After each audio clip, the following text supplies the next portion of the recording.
young people, experts in their respective fields, with the assistance and input from skilled persons, candidates, and professionals in all areas covered.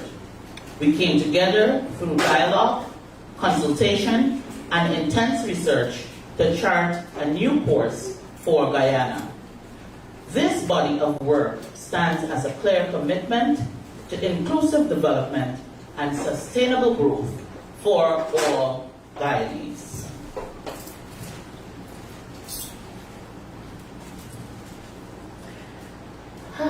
That was quite an introduction.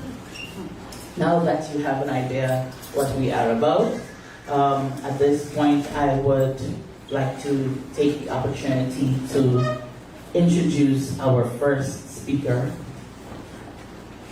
And that is none other than the young man with a vision, with a plan, with a very strong support team with him.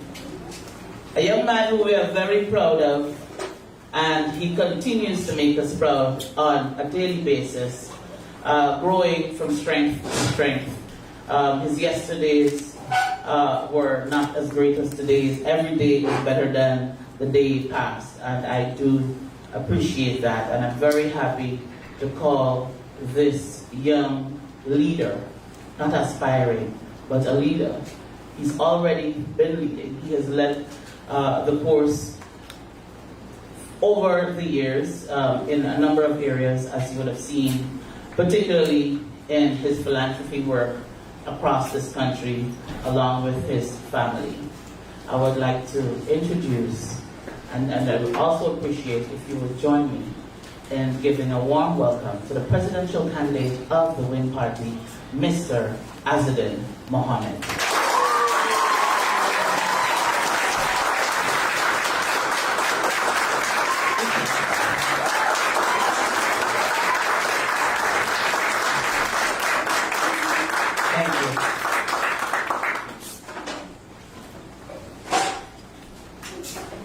Good afternoon, everyone. Good afternoon. Such an honor to be here. Today is a very special day in this country. It's a historic day, especially for the people first. This manifesto was put together based on the people, the pride and the struggles of the people in this country. And what is amazing is that this party is in existence 59 days, just 59 days, while the other two, 60-something years and something years in existence. So this goes to show that we are number one and we will win this election.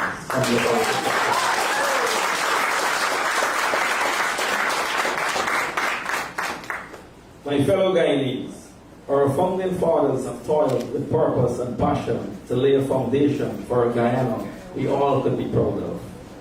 Since gaining independence on May 26, 1966, their sacrifices, vision, and resilience have shaped the pillars of our nationhood. We must ensure that we never diminish their efforts or forgot their legacy. At WIN, we stand in gratitude to those who paved the way for us. It is upon their unmatched legacy that we are now able to build a Guyana where every citizen, regardless of race, creed, or class, can dare to dream and see those dreams become reality. We envision a Guyana where the blessings of our abundant resources uplift everyone, where love and harmony dispel hate and division, and where we stand truly united as one people, one nation, with one destiny.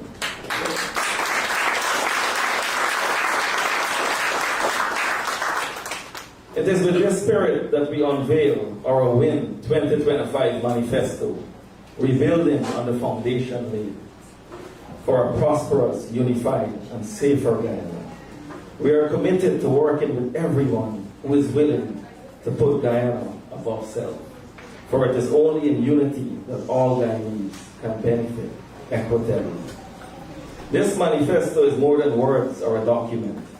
It is our solemn oath to every Guyanese that your life will be improved through bold policies, projects, and sustainable programs designed to provide better living standards, heal divisions, and secure our communities. Throughout the pages of this manifesto, you will find a very clear and consistent vision of a government that works for the people, created opportunities for every citizen to thrive. You will find a government that is committed to servanthood. In service to the nation, we present transformative plans to reduce the cost of living, increase personal and household earnings, revitalize key sectors, and implement fair tax reforms. We will boost local manufacturing to reduce our dependency on imports and modernize our production capabilities, ensuring that Guyana becomes an economic powerhouse in the region. We intend to invest heavily in our youth, for they are the key drivers of growth and development in this nation. We will invest in their education, creativity, athleticism, and technological advancement. We will provide them with the space needed to express their dreams and aspirations. To invest in our young people is to secure the future of our nation, and we are unwavering in that commitment. National security is a critical part of our agenda.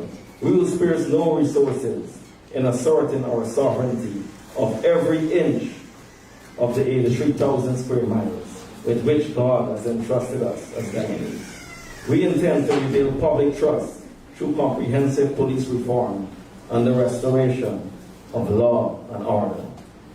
In essence, our vision is to create a prosperous, unified, and safer Guyana, where hope is restored, justice is upheld, the human rights of citizens are respected, and every Guyanese has a seat at the table of progress.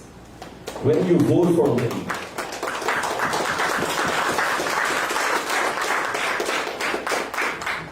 when you vote for a win, you're not simply casting a vote. You are making an investment in your dream and your destiny. Thank you all.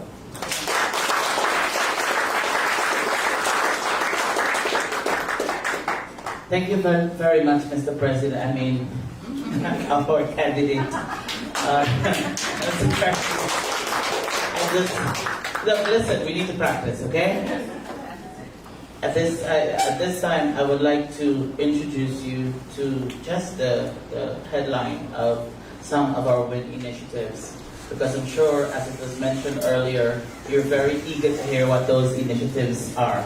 And so just to run through, to give you an idea of what those initiatives are. So we have WIN for Children with special needs, WIN for persons with disabilities, WIN for public servants, WIN for farmers, WIN for national security, WIN for a reformed police force, WIN for a healthier Guyana, WIN for Hinterland, WIN for youth, WIN for culture and nationhood, WIN for sport, and WIN for sexual and domestic violence victims. So those are some of our WIN initiatives.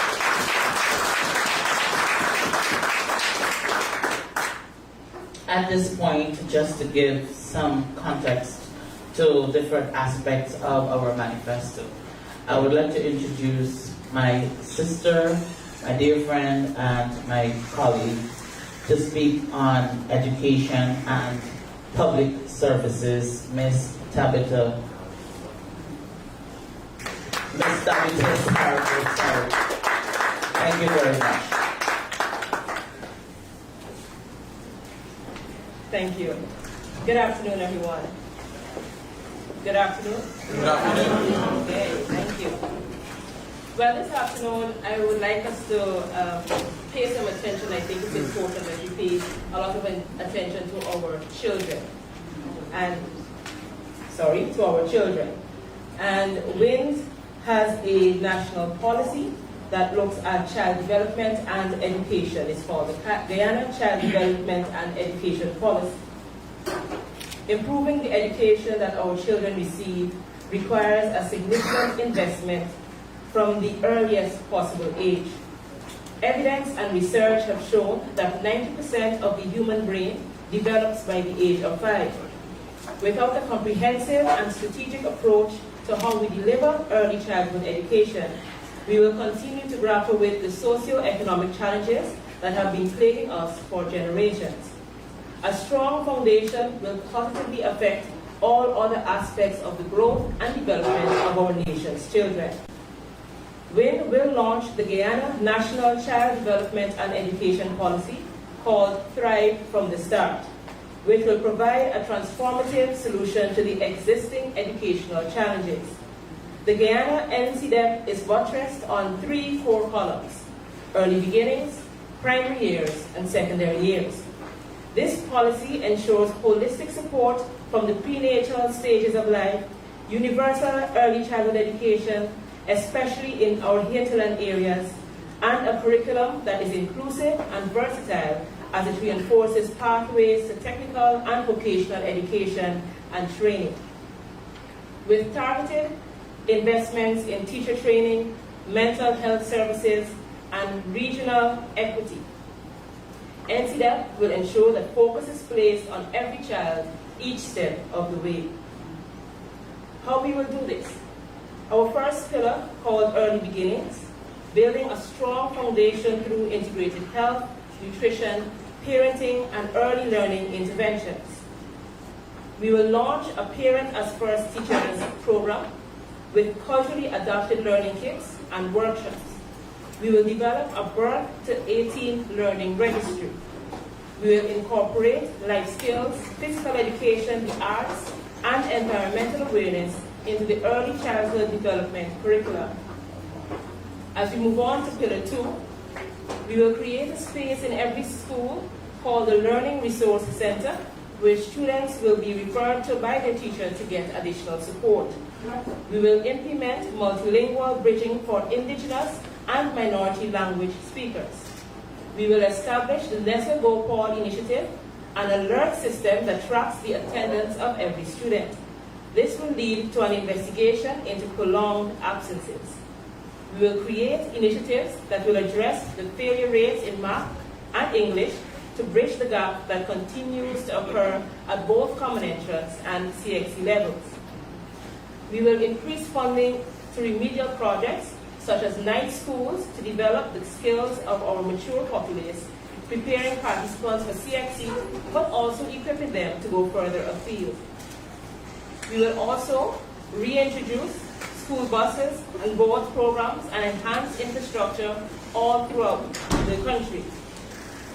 We will establish a national youth development club for civic leadership and entrepreneurship. We will also allow for flexible learning paths with student choices and maintain rigorous academic and technical preparation in priority sectors. Now, as we move on to our initiatives for children, we will do the following: improve the school feeding program. We will ensure we have transportation for every region, expanding community-based and school-organized transportation services to reduce absenteeism. Child protection strengthening. We will also introduce trauma-informed training for teachers, police, and caregivers, duty to report legislation, and national Adriana alert system, and stricter laws on abuse. When we invest in nationhood, we ensure every child has what they need to grow, learn, and lead.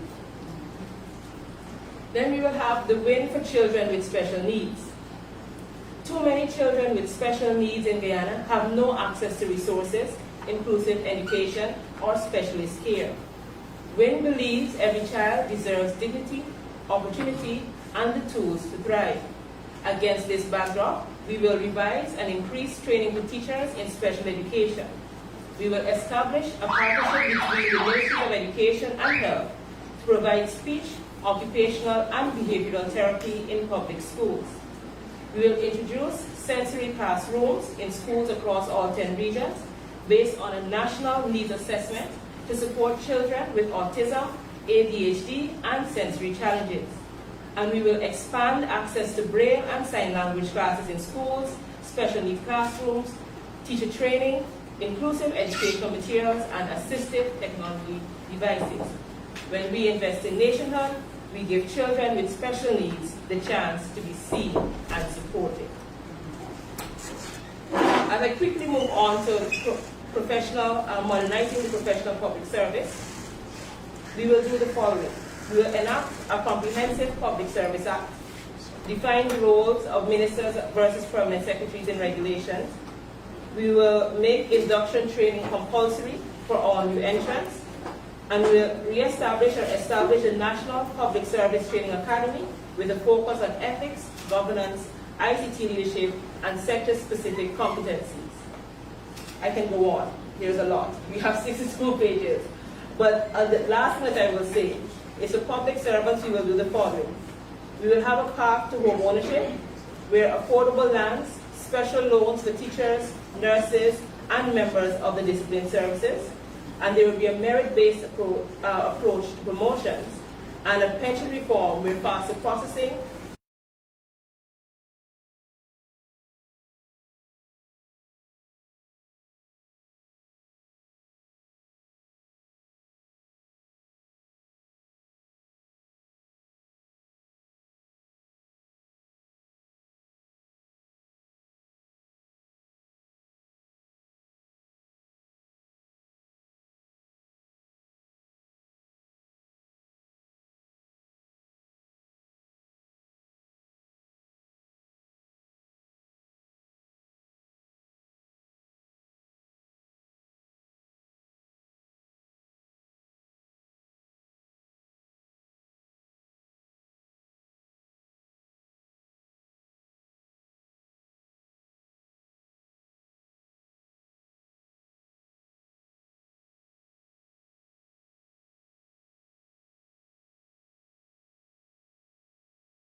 heritage sites in our indigenous communities, promoting cultural preservation and local employment. We will identify indigenous villages that have tourism potential. We will train locals as guides, artisans, and managers. We will also build eco-friendly visitor centers with exhibitions, craft markets, and trades. What are some of our initiatives? I'm quite sure our indigenous brothers and sisters are listening. What are some of our initiatives as WIN? One, we will increase the stipends for our two shops.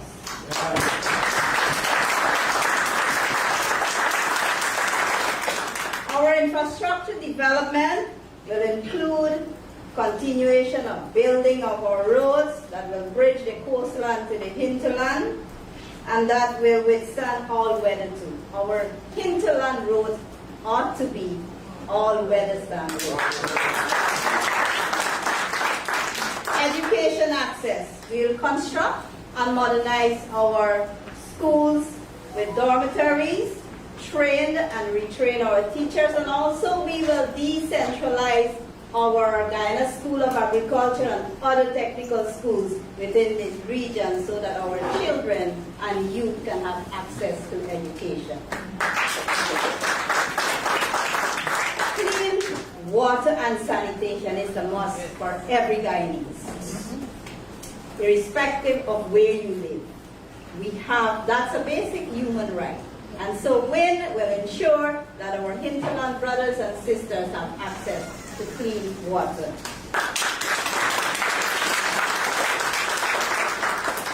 Health equity.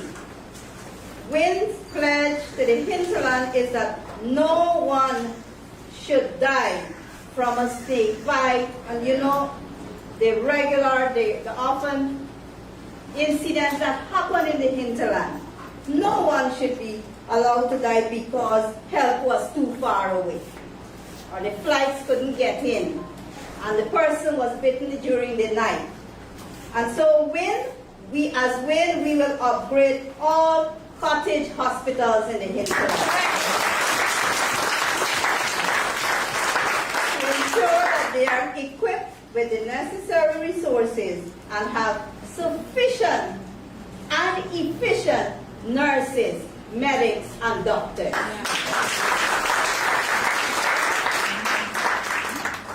WIN, we will invest in nationhood. We will uplift every region and every hinterland communities throughout this country. Thank you. Yes, we love it. To continue, ladies and gentlemen, there are, programs, there may be a thing or two that I feel as though we need to clarify for the general public. And one of those things you would have seen floating around social media is the fact that the WIN party is aligned with either the PPP or the PNC. And we have seen that ever so often, usually coming from people on either side saying that we're associated with the other.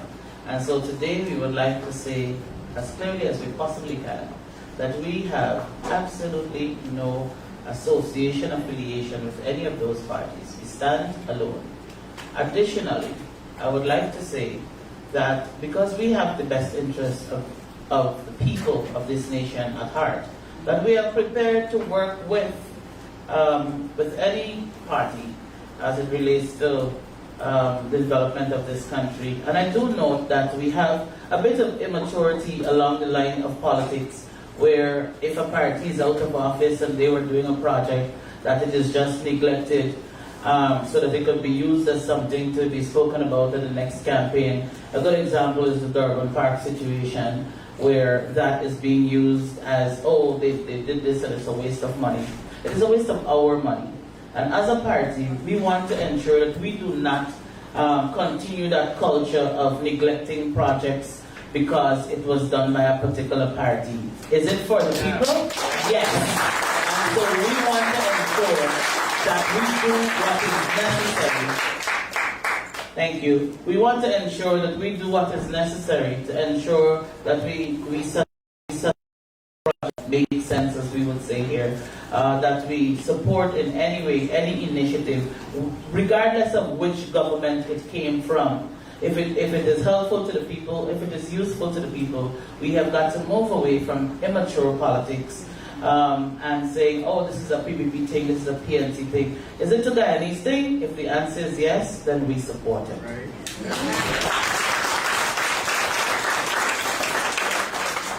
Before we move to our next speaker, I would like to take this opportunity to introduce a few more policies to you. So we have the Hinterland enhancement initiatives, some of which you may have heard of through Ms. Dawn Hastings. We have Youth Sport and Culture Development Plan. We have the Crime Intervention Program. We have the Guyana Child Development and Education Policy, Climate Action Policy, Anti-Corruption Initiative, Tax Reform and Incentive Measures, International Relations Policy, National ICT Framework, and Review Oil and Gas Framework. So those are just to list some of our projects and policies that we have.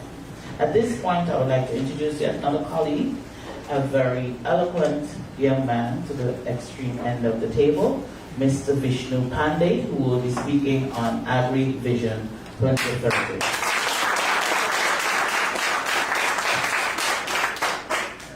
Thank you, and good afternoon to my colleagues, distinguished members here and members of the media. A pleasant good afternoon to all. My simple task is to present to you agriculture, which the Wind Party takes very seriously into consideration, because we understand very clearly that our country is blessed and that we have the ability to produce tremendous amount of products in food that can not only satisfy our nation but beyond. And so the presentation will take three broad dimensions. The first is called the national projects and policies. That's the first of the three dimensions. The second would be the regional projects. And the third would be what we call the Wind Party or the Wind Government Initiative. So I wish to commence by saying that when we developed this in our plan and manifesto, we have taken into consideration timelines. So we were not parsimonious in our thought process, nor were we extravagant in the thought process. We believe in reality and we believe in getting things done right. So we commenced with what we call an agri-vision, and we coined 5 years to that. When we were in government in 2025, then we look at 5 years for this agri-vision.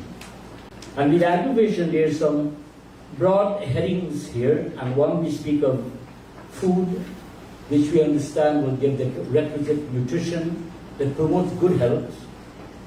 It will also make a very strong economy in our country, and not only for this period but for the future. And this party believes that we must eat and consume what we produce, not only for our country but beyond its borders. We have a strong conviction and a strong belief. At the same time, with that vision, we want to ensure that we have the best in terms of our soils and plant hand in hand. In other words, if we know that a particular product will be growing in region 1, why take it to region 10, where we have doubts by virtue of the science of soils and whatever goes with what we call agriculture. So we have taken very important and thoughtful consideration in that aspect. In our vision, we fully believe that once we can produce adequate food in our country, then we will reduce our food importation bill, and by extension, we will create jobs for our young people and people who are very much interested in farming.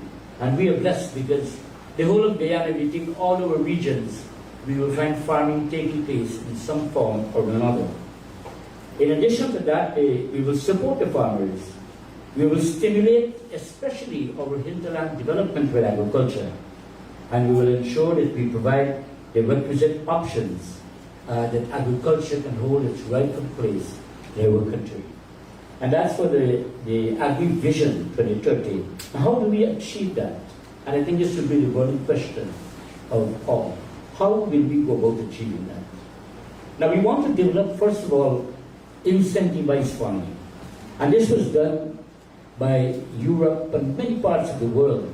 They want to encourage farmers and to have what we call incentivized farming. This is also hinged to what we call premium product, and we refer to that as organic product in our manufacturing section in the agricultural trust. So we want to look at that. We want to have what we call target incentives based on grants to our farmers, and I believe that this is of critical importance. We want to adopt initiatives and innovation methods for farming systems, such as the revitalization of what we call the hydroponics and aquaponics, etc., with special emphasis on our women folk, on our youth, and our established farmers. In addition, we will create what we call national distribution centers. We believe that this is of vital importance too in our country. Once we have an agricultural trust, then we must be able to have the distribution centers that would cover what we call, in addition to other things, agrochemicals in particular. And when we speak of agrochemicals, we speak of fertilizers, we speak of rodenticide, insecticide, weedicide, and so forth. All comes under the broad heading of what we refer to as agrochemical. When we, in addition to that, when we launch this project called a Grow Gains Initiative, and this has to do with modern science. And by Grow Gain Initiative, we want to ensure that we have the best variety that is most suitable for the soil and soil types we have in our country. And this best variety would mean resistance to pests, high yielding, can withstand some element of drought, and withstand some element of flooding.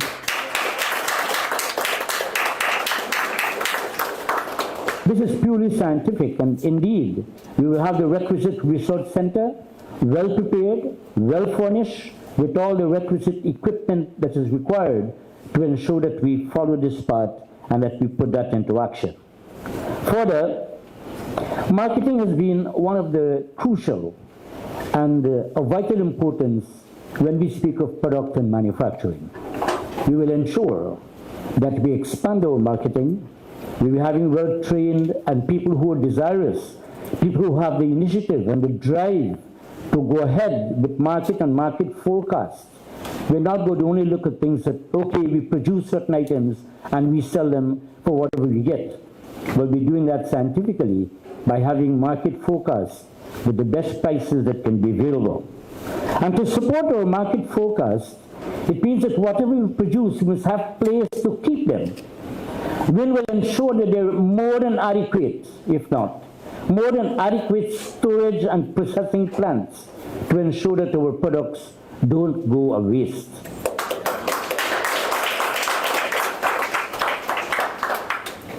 And friends, we emphasize that because we believe that waste, or to waste, is a human sin. And we don't want that to fall in our nation and our country. And as a result of that, we have decided to take these seriously into consideration. Among the many things I want to see with our national projects and policies, drainage and irrigation. We know our country, we have 1 week of sunshine, then we run short of water. And you have 1 day of rainfall, you have flooding. This tells very clearly that our national drainage and irrigation policies and practices are not right. When will fix that come 2025? And how we will fix that? We will ensure we understand regionally what our land mass and land base happens to be. We know which part of our country are below sea level, which part is higher than sea level when we go into the hinterland and Rupununi areas and so. So what we need to do is to ensure that we have our database. Allow me to give an example. If we take a coker, all of you have grown accustomed to know what is a coker in Guyana, right? A sluice. 12 inches or 1 foot of a sluice can drain 100 acres of water when it's raining very heavily or moderately. Now, in some cases, we have a 10-feet sluice to drain 2,000 acres. That's flooding. So when we speak of drainage and irrigation, we'll be looking at the science of it and its practices, and to ensure that WIN puts that into place to prevent our farmers from having sustained loss, because we will invest very heavily in agriculture, and we don't want to lose them by virtue of weather-related issues. And this brings me to the second dimension. Before that, we look at the agrivision and sugar modernization and diversification. Now, we know that sugar has been the backbone of this country for centuries. Sugar was deemed as the only, at one stage, the only foreign exchange earner to indeed take into consideration our foreign debts and our power to purchase foreign. We had sugar and we had bauxite that was strong with it also. And it is sad to say that where the sugar industry is today, WIN is very much concerned, and we want to give you that understanding that we are very much concerned about the sugar industry. And WIN makes this pledge at this stage that we will ensure that we keep the sugar industry alive, and that's of critical and vital importance to our party. What we want to do, we'll revise what you call the NCFC, which is the National Cane Farming Act. We will increase wages for sugar workers. We'll replace outdated machineries in our sugar factory. We have some of them 90 years old and still function and operate with the kind of machinery. We will conduct further studies, and this is referred to as the science of constant review in any plan. So we will conduct further studies to ensure that we move forward by having the requisite equipment to get on with our objective. We want to look at back-end refinery. We want to implement plan to provide land, and indeed we want to guarantee that each and every Guyanese will have the first preference, and we will ensure that we put them in front with all these initiatives. We'll adopt and implement full mechanization of the industry, where we configure some of the estates. We will look at cogeneration, for example, ethanol production, and we will implement a program that will gradually lease, or what we call transfer of lease lands, to large farmers. And to conclude on that, I just want to maybe remind some of you, or to edify some of you. You know, we on the West Bank of Demerara once had 60% of the estate's production were by farmers. So we take that into consideration, and we want to ensure that we move along that line. And this brings me to the last of the dimension that is called the WIN Initiative. We will invest, and we will produce, and we will harvest and market with flying colors or with distinction. We want to ensure that this happens. To do that, indeed, WIN will deliver real change. We look at financial support for our farmers and agencies or institutions. We look at modern equipment and its accessibility. We'll place tremendous emphasis on our rice and rice industry infrastructure. We will ensure that we utilize our land, that is optimization. I did speak of market expansion, and we will ensure that our food security leadership is number one, not only in Guyana, but beyond its borders, and that is the Caribbean and the entire South of America. So when we invest in nationhood, and that's by urge, and we support this agriculture drive that we are referring to, I'm certain that Guyana will be in the right hand, and Guyana will be moving as per expectation. Thank you.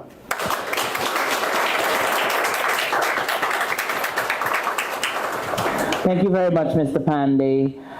We are moving right along, ladies and gentlemen, to my very next colleague. But before I do so, I would just like to, as I said earlier, I'll be dropping tidbits throughout the program here today.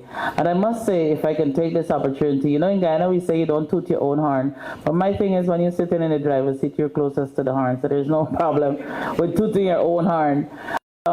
I think that as a party, we, excuse me, sorry. I think that as a party, for such a young party, in fact, we might be among the youngest of the parties here in Guyana, haven't been formed for 50 plus days, not years, not weeks, not months. And to be the very first party to present in its entirety a manifesto of this nature that so far, in all that you would have heard, that caters to the needs of people in every single aspect. I think we deserve a round of applause for such commendable, not just commendable, but of course, as you will see momentarily, very attractive document. So yes, I wanted to toot our own horn from here in the driver's seat. If we could move right along to hear from Ms. Natasha Singh as it relates to social protection. As it relates to social protection. And so focusing specifically on women in abuse.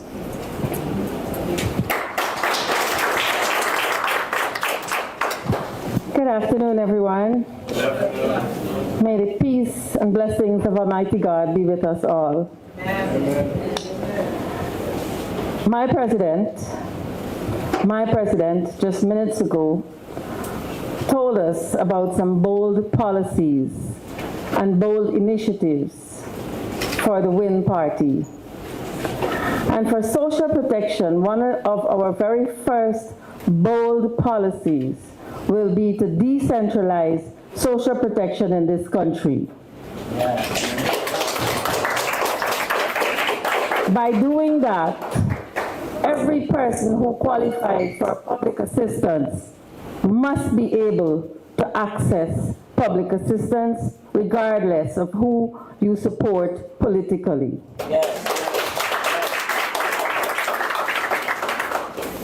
Our women, we have dubbed it many things, but I believe the violence that women suffer in Guyana has become a pandemic. And one of the bold initiatives that we will take is to ensure we begin the construction of safe homes for our victims in all 10 administrative regions. And when we talk about social protection, we talk about from being a baby to the senior citizen of our country. Our senior citizens will receive an increase from 41,000 to 100,000. We will ensure that there's an increase in public assistance to 50,000.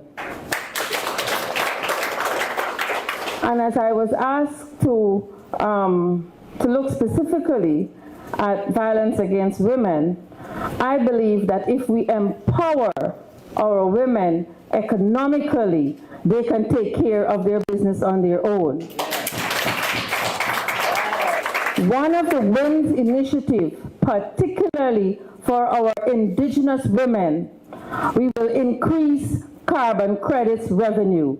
Carbon credits payout will be increased to 25% to ensure greater equity and recognition of our indigenous stewardship of our environment. We look forward to our indigenous women submitting their projects under the carbon credit revenues so that they can better themselves and make themselves independent so that they are able to deal with their own matters at home and not be subjected to violence. I want to say that our children across this country, they have suffered a lot in terms of abuse at home and in the community. We will ensure that the child protection services is more equipped and is decentralized and is operating efficiently and effectively at the regional level. Win for Women initiative. We want to address gender-based violence specifically. Every voice heard and every life protected. In Guyana, violence against women and children is not a private issue. It's a national emergency. Guyana ranks third in the Caribbean in terms of domestic violence prevalence. Guyana ranks third. That is serious. Less than 5 shelters exist nationwide, leaving thousands at the mercy of their abusers. WIN will confront the culture of violence and impunity by implementing the following measures. Gender-based violence registry. Fast-track the public sexual offenders registry modeled after international best practice. Require mandatory registration of all convicted sexual and violent offenders. A national gender-based violence incident registry will be created. Establish this registry where data is collected, an accountability office to track reports, response, and outcomes across all 10 regions. There is a zero tolerance policy. Any police officer, soldier, or public official credibly accused of sexual assault, abuse, or coercion will face immediate suspension. An independent investigation, and if convicted, lifetime disqualification from the public service. WIN will create an anonymous third-party reporting channels for victims afraid of retaliation. WIN will establish safe houses, each equipped with counselors trained in trauma care, child care services, and legal aid. A national 24/7 gender-based violence crisis hotline must have multilingual responders. This must also be extended for our brothers and sisters in the Hinterland region. I know for a fact that our sisters, particularly in the Hinterland, does not receive this service.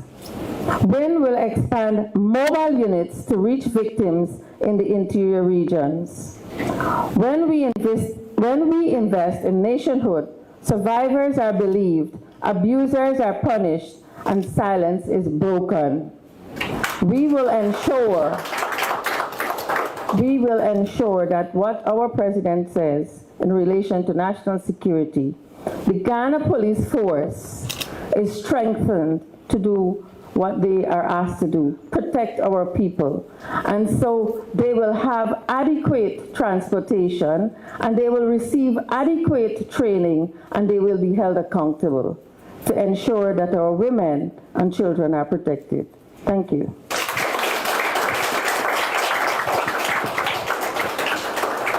Thank you very much. Very often we hear people say that Guyanese love of freeness. And there's nothing wrong with freeness, eh? Please don't say the other thing that we say with that. But I wanted to say something that that saying is not necessarily always true in the context that it is meant, that people here don't want to work, that very many people are lazy, and that is not true. You see, what we have had is a government who refuses to teach you how to fish, and whenever they think the time is appropriate to give you a fish so that you can become a dependent. And what WIN is going to do is to teach you how to fish, to give you the rod, to give you the bait, to ensure that the right environment is set for you to be able to function and to be efficient on your own without being totally dependent on government or any other agencies as well. Having been in the arts for very, very many years, I could not speak to the arts today. And so I would like to take this opportunity to speak to youth sports, and culture. And so I would start with culture and nationhood. And today I would like to say that from steel pan to storytelling, Guyana's culture is a mosaic of resilience. Culture is entertainment. It is the bloodline of our nationhood. Guyana's songs, rhythms, language, and stories have carried us through slavery, indentureship, colonization, and independence. When will restore nationhood through cultural through cultural activities that, of course, would have been stopped, and some of them to the point that even my children have never heard some of our national songs, have never seen some of the activities and cultural, of course, that we used to partake in as young children. A lot of those things have died away. And so what we would like to see is our culture being brought back to the forefront, where we can move back to understanding who we are as a people and what we stand for. So what we will do is build regional cultural centers. Yes. We will launch a national language revitalization plan for endangered indigenous languages. Host annual Guyana Global Arts Festival to spotlight our national identity on the world stage. One of my particular favorites is National Song Revival. And so that for me has always been a big thing, because if I could throw in my personal bit here, growing up at school every Friday we used to have an opportunity where we sing our national songs, and we did so with such pride. And I think that that is one of the things that helped to instill a great deal of national pride, hearing our songs and proudly singing, "Oh, I love my country Guyana," and if I say that, my children would look at me, "Okay, mommy," yeah. But to have that brought back to life, to look at daily national songs being played across our radios, on television, the internet, everywhere, so that we can go back to that place of national pride. To have inter-schools and inter-regional cultural competitions, which I think is going to, as we discuss as a group, going to give our young people an opportunity to learn about different cultures. Because if we look at every single region in this country, even though we are one country, we have our differences that are in some cases very significant. So it's an opportunity to learn from you, and you learn from me, and we learn about each other. To have awards, annual Cultural Ambassador Awards ceremony, where our young people, where our old people, where our people who are involved in the arts get an opportunity to be recognized and appreciated.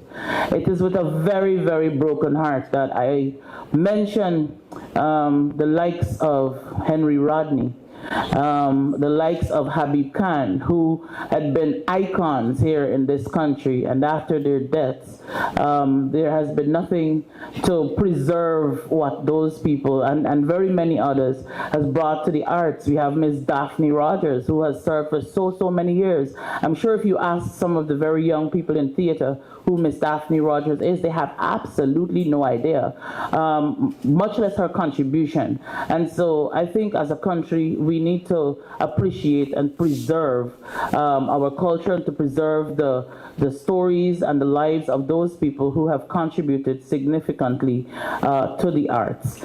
Also to launch a Guyana Cultural Channel, which of course can not just television or radio, but to look at moving to YouTube and TikTok to archive and make our national talents popular.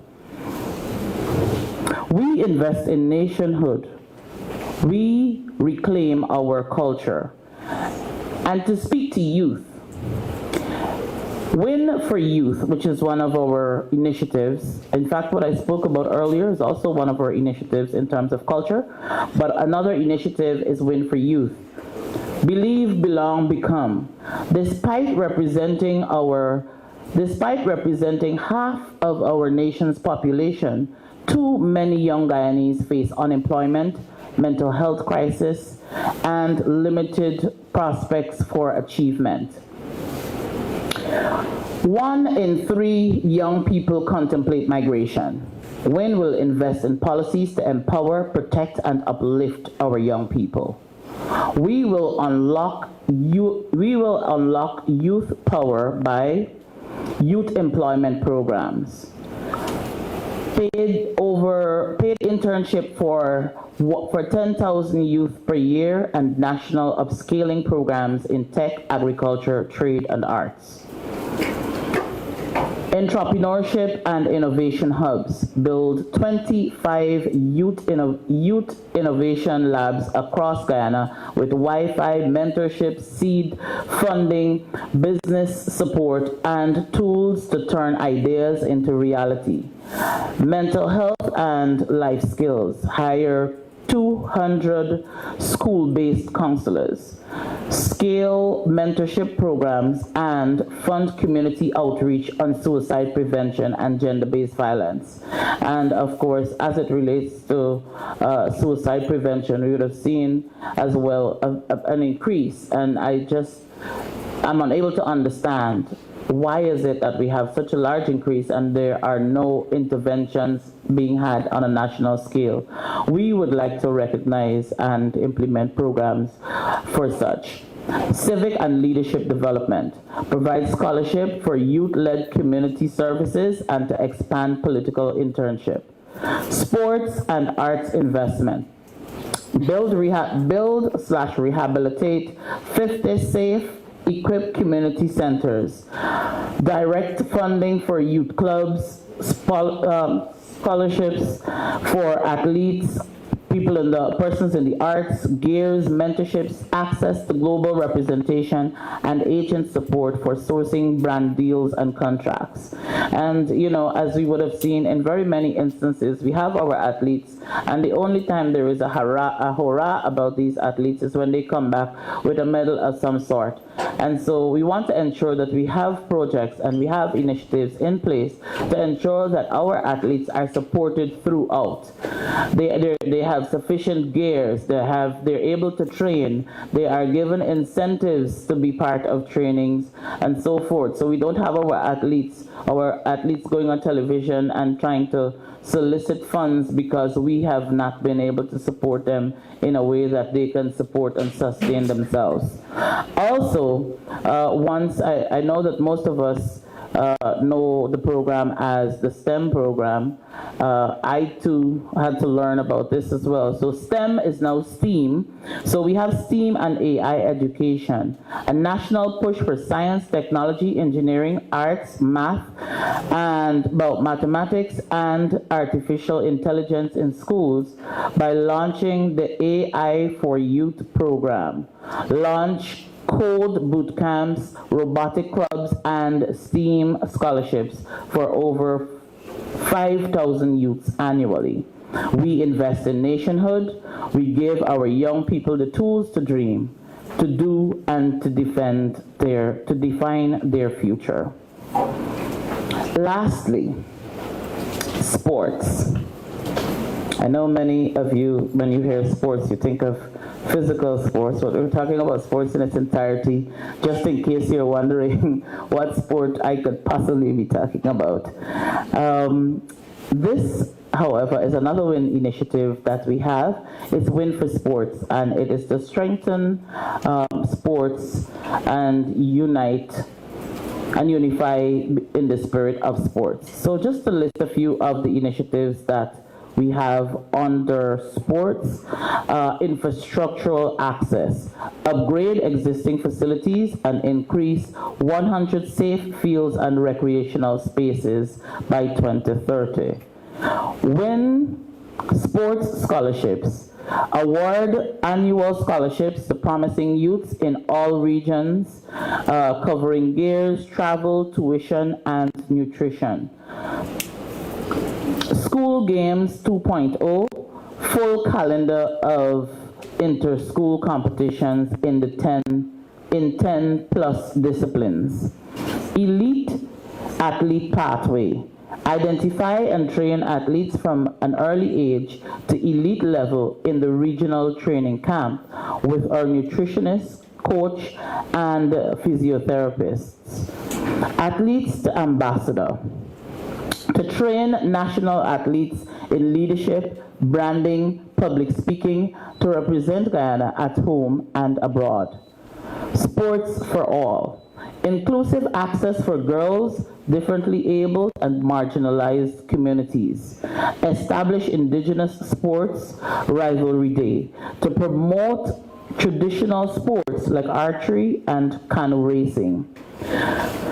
National Sports Education and Certification Framework for coaches, referees, PE teachers, and community volunteers, and partners with UG, GFF, GABF, GTC, and international federations to certify coaches by 2030. We invest in nationhood. We return raw Guyana, where we turn raw Guyanese talent into national pride.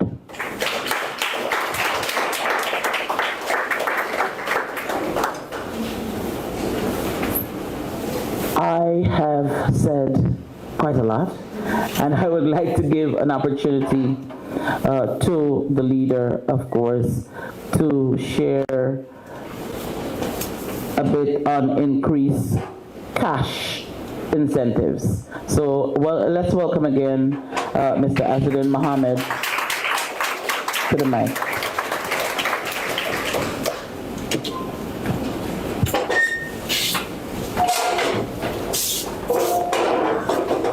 Well, for the first time in this country, President, when elected 2nd of September, I will not be accepting a salary.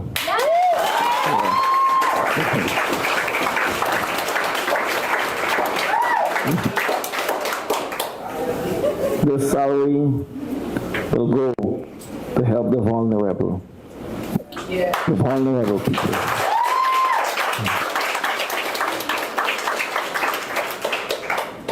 Public assistance will increase from 22,000 to 50,000. Public assistance for individuals living with HIV and cancer will increase from 14,000 to 30,000.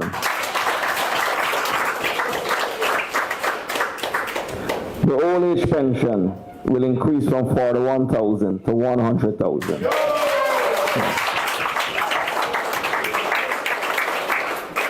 It's too long our senior citizens are struggling in this country, and we have to end this.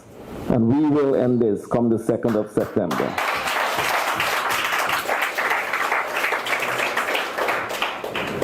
Reduce PAYE from 25% to 20%. More disposable income for our fellow brothers and sisters. Income tax threshold from 130,000 to 200,000 per month.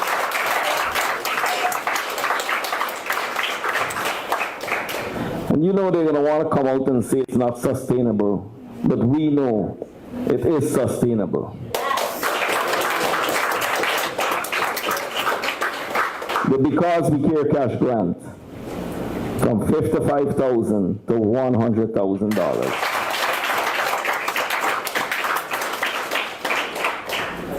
Public servants, for too long, they're working for a pittance, for nothing. And this will end. We will increase your salaries up to 50%.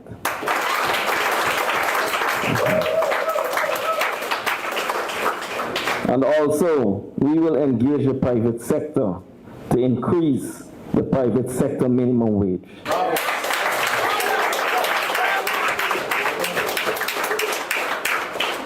For too long, I travel all these regions, all these communities, villages, and for too long, our single mothers that, work in security work at hospitals, at schools, they complain to me, Mr. Mohammed, $50,000, $60,000, $70,000.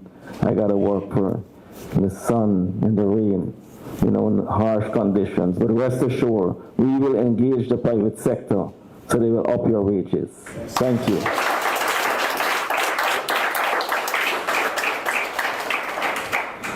Reduction of VAT from 14% to 10%.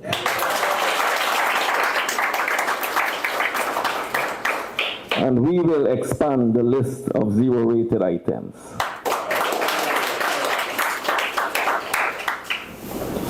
Vehicle taxes. Vehicle taxes in this country. For too long, our people gotta drive second-hand, third-hand, fourth-hand vehicles. For too long.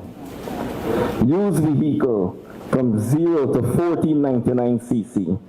Right now they're paying a flat rate duty of $800,000. We will bring it down to $700,000. New vehicles from 0 to 1499 cc. The customs duty will be reduced from 35% to 20%.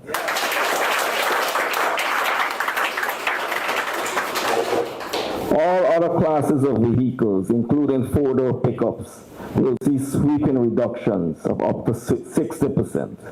Sweeping reductions of up to 60%. ATVs, duty and VAT-free.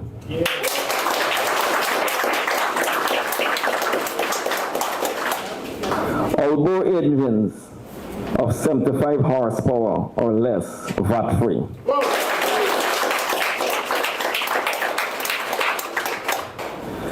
So with this being said, we still have more policies and plans for the people of this country. It will be released very soon, very shortly.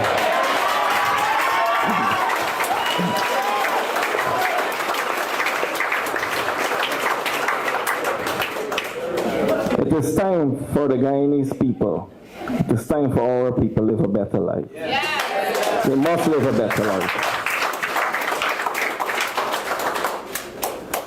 And I would like my fellow indigenous brothers and sisters, I know you're looking at the live right now. You know, the air services through Ogle, they banned me from traveling. Imagine I can travel international, but I can't travel local. But rest assured, Ms. Dawn Hastings will come and visit you. Yes. She will come there and represent me and other members.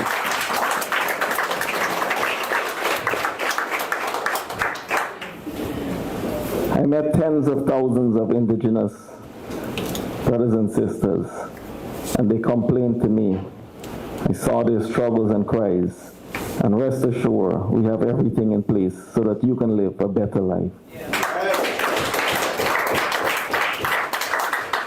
Our rice farmers, our cane cutters, pensioners, persons living with disabilities, teachers, police officers, soldiers. You have a government that cares for you. You have a government that cares for you, and rest assured, you will live a better life. Thank you.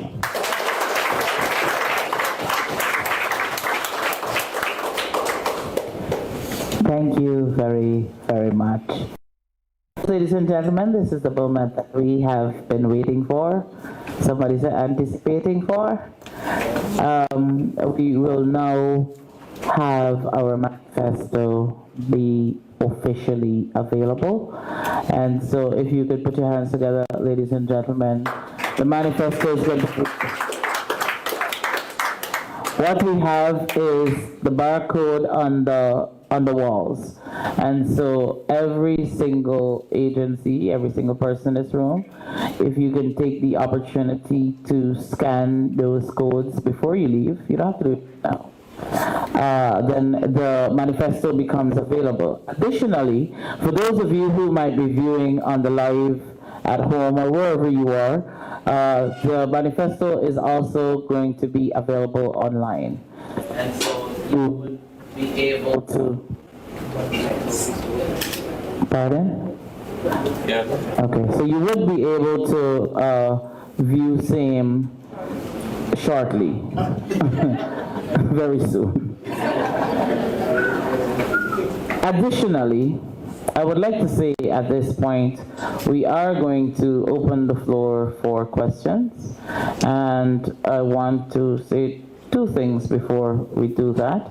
One, we would prefer that the questions be limited to the manifesto that are asked here at this forum.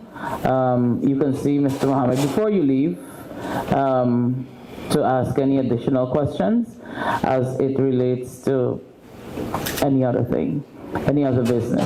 So he's not, he's not gonna run away.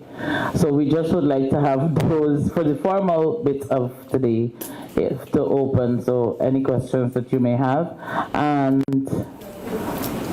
I would like to give you that opportunity at this moment. Yes, I am. Patan Marshall, News Source.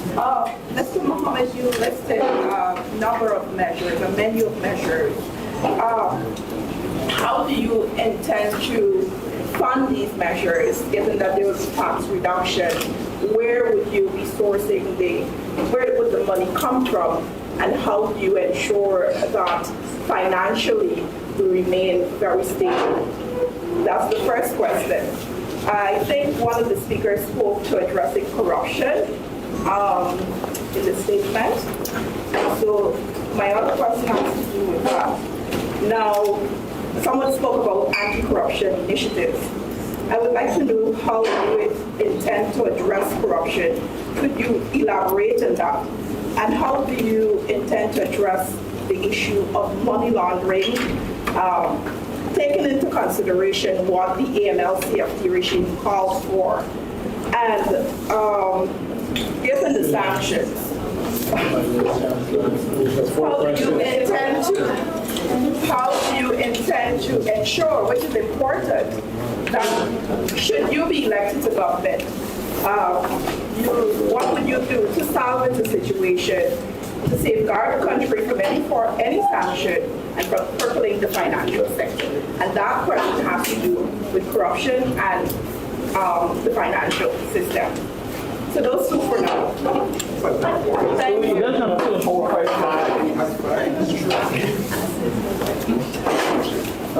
Could we answer the questions first and then after? Thank you. We went through the 2025 budget, and I saw so much of wasteful spending.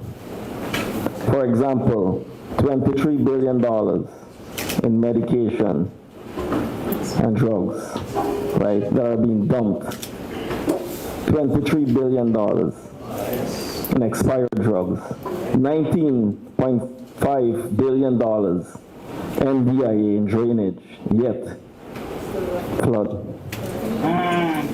So all these money that are being spent goes behind corruption, wasteful spending and corruption. So we have the money, and we will invest the money in the right place.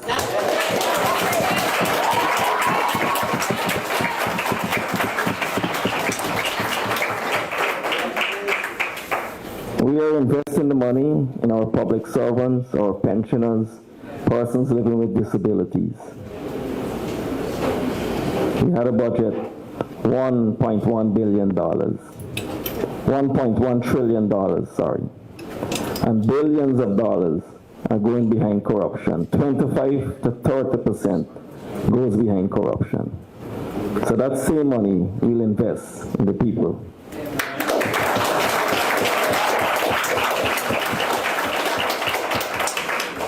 Second question, with regards to the AML, CFT, and anti-corruption, addressing that, and how do you safeguard the country's economy, the financial system, taking into consideration you being sanctioned by OFAC?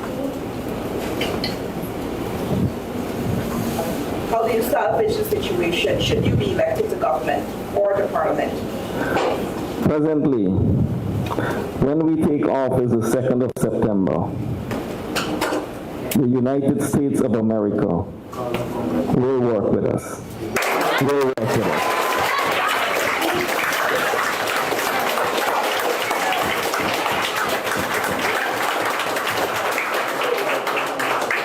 We saw recently what transpired between President Trump and the Syrian president. He lifted all the sanctions, and presently he even congratulated him as a handsome young man.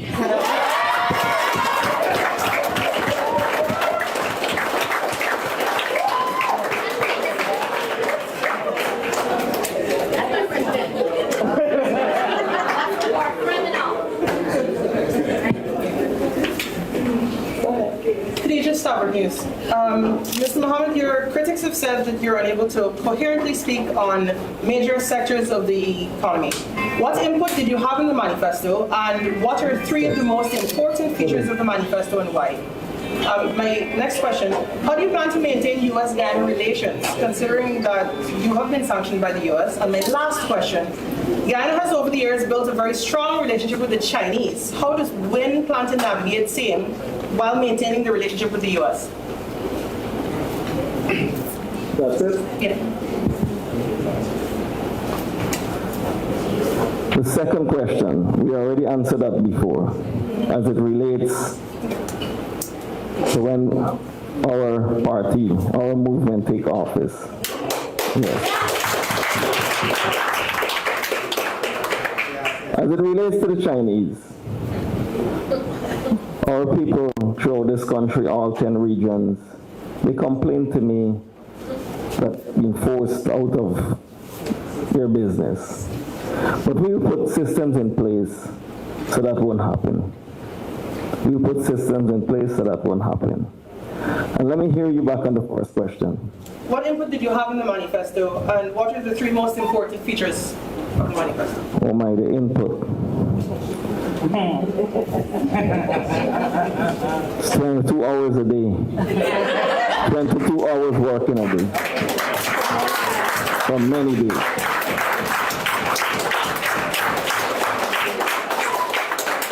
While the government is ranting and talking down on me, I'm putting systems in place to benefit the people.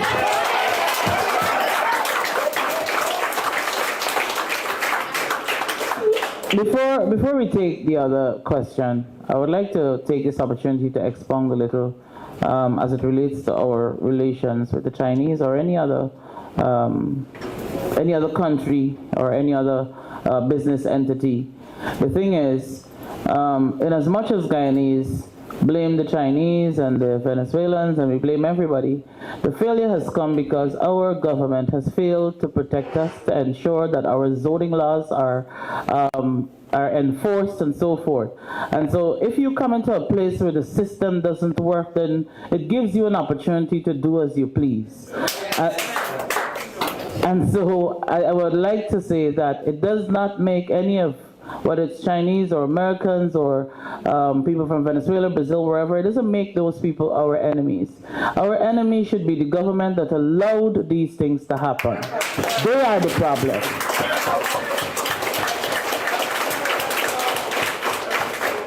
The government has been the problem, and what we are as a party is the solution.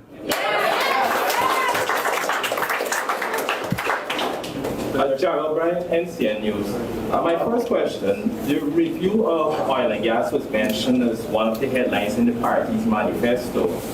Considering the national importance of oil as an economic sector, can you go into details about what this review means and what would be your plans for regulating the sector and ensuring local content? My second question, what would be your plans for the energy sector, including renewable energy? I didn't hear that mentioned. And third question, follow up on my colleague's question. She had, well, you spoke about U.S. relations, but yesterday the U.S. ambassador made some comments, expressed concern about your political run. So can you respond to that? Yes, actually I did mention parts of what you asked earlier. But additionally, what we have today is the launch of the manifesto. And it therefore means that after this has been concluded here, you will have an opportunity to go through the document extensively, where very many of the questions that are being asked at this point would be answered in the manifesto. Because we have got absolutely no qualms with the media, what we are prepared and willing to do is to have a future engagement with you when you would have had an opportunity to scrutinize and may have additional questions, concerns, or queries as it relates to what you would have read and as it relates to how the numbers work or any of those sorts of things. My question was to Mr. Mohammed.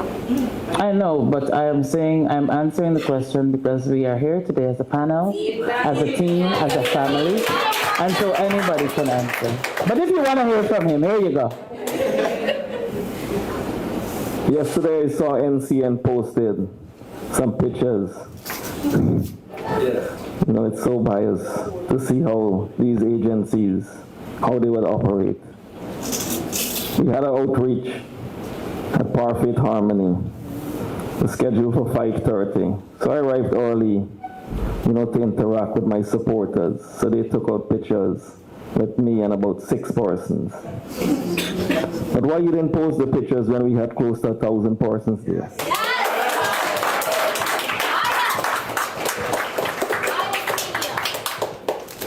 We got to report fair. I have absolutely no relationship with Starbuck News. Yet today, the man that outlived his usefulness, right, on his press conference, mentioned that Starbuck News, you know, aligned with me. That's not so. Thank you.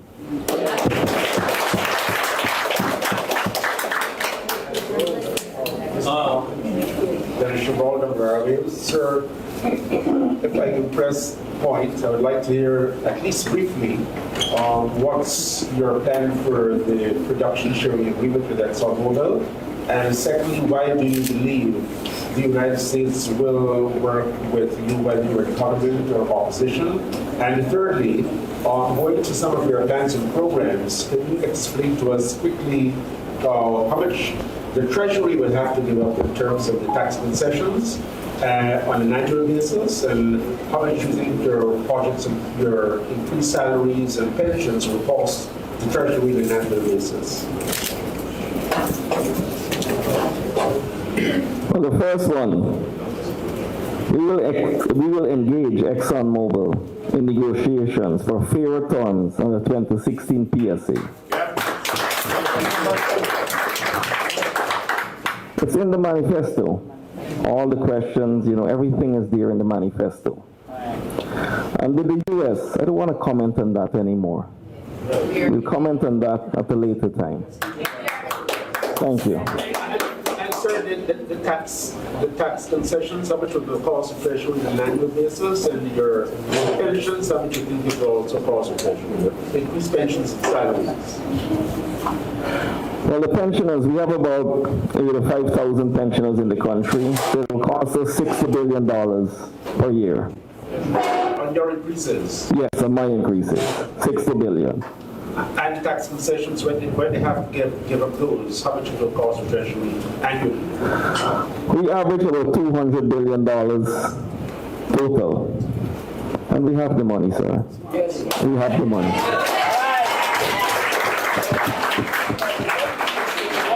What would you consider fairer terms under the PSA?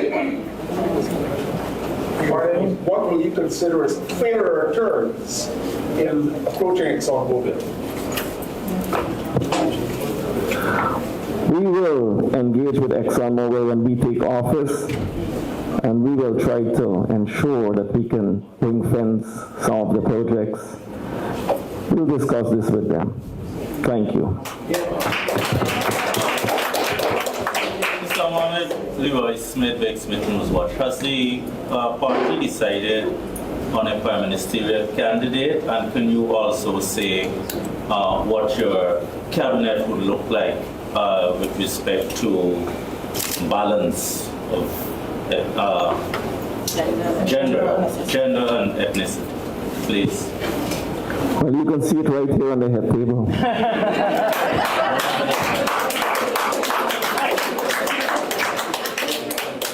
We have more women than men there. Yes. I love working with the women. Yes. Thank you.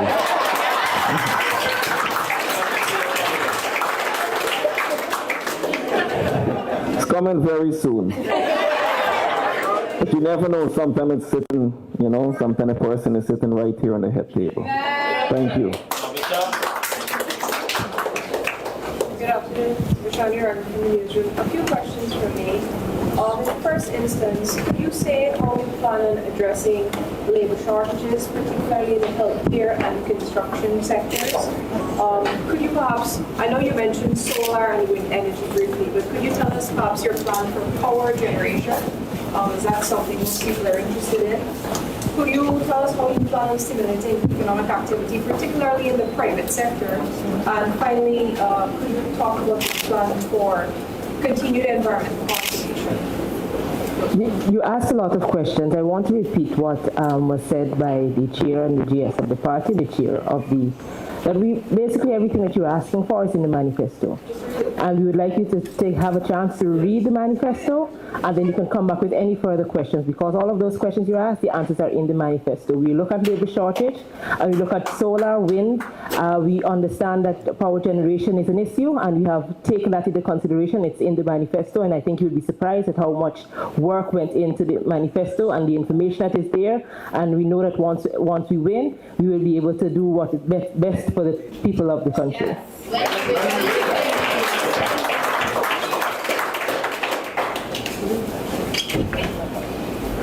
Yes, Naomi Paris for the Ghana Chronicle. My question is specifically for Mr. Mohammed. You had spoken about the NTSA results and you already outlined your education policy. You claim that there has been a decline. So I'd like to know what informed this opinion and how does your education policy account for this? No, sorry. Oh, sorry. Before, when I travel this country, just me traveling around this country, they would say this is a one-man army, a one-man party. Now I have a team here. I have a team that will address certain concerns. So with education, she'll address it. Thank you. Now, the issue that you call the NTSA issue is a tiered question. I think the first issue is whether or not there's actually a reduction in terms of the persons who are passing math and English and the other subjects as well. I think after the release of the last results that at the last exams, there are a lot of persons who are actually querying the results, and I wouldn't go into that now because I've received enough information to suggest that there were some issues there. But it is what it is. We understand that there's an issue with math and English in the country, and we seek to solve that issue, and that is what we're going to do moving forward. I believe also our education system needs a lot of reformation, and we will work at that. In terms of, there was another question. Was that it? I do have another question, but again, this is specifically for Mr. Mohammed, if you would permit me. Your executive team is principally APNU AFC members, former APNU AFC members, all whom would have denied the coalition's attempt to rig the 2020 elections. Do you believe that there was an attempt to rig the elections? What are your thoughts on this, and have you engaged those candidates in this? I'm not sure that we are. You want to? Yes. We're moving forward. We don't want to hear about the past. We have elections coming up very shortly.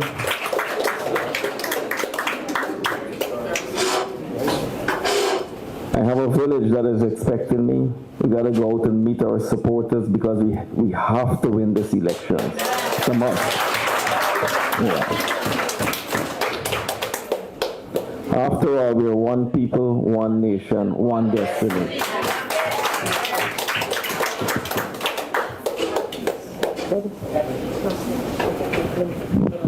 All right, I'd like to take this opportunity on behalf of, you have another question? I'll take one more question, and we will wrap up this session.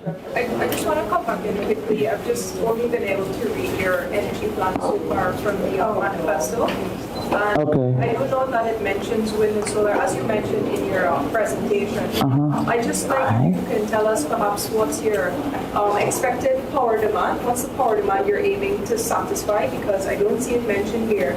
And if you believe that wind and energy and the gas secure project that you mentioned here will satisfy that power demand.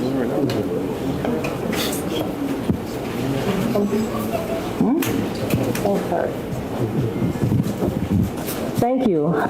We are a movement that believes that feasibility studies are necessary.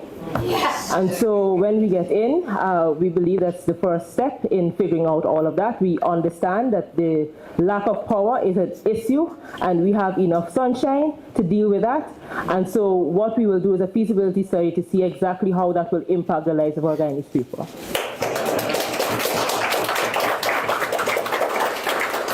From what I know, last year we had over 123 blackouts. That's what I know. And it's more than Thank you.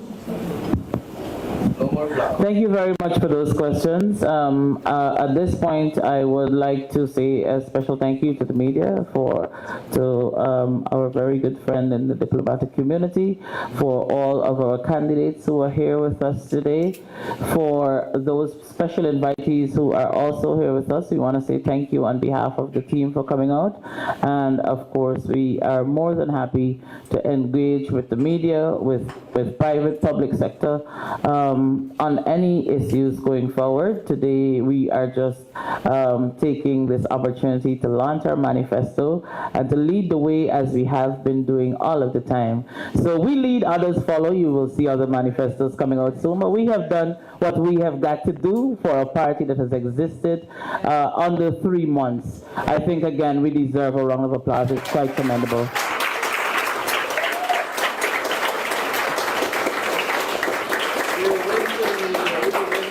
We appreciate all of you. We, of course, feel free to scan the walls there so that you can get the barcode for the page as well. We have some snacks available. Feel free to engage and, you know, network, do whatever is necessary for the rest of this. On behalf of the team, I would like to say a special thank you for all of you for coming here and for being part of this big opportunity, this big moment in history. Thank you very much, ladies and gentlemen. Do enjoy the balance of the day. Have a good one.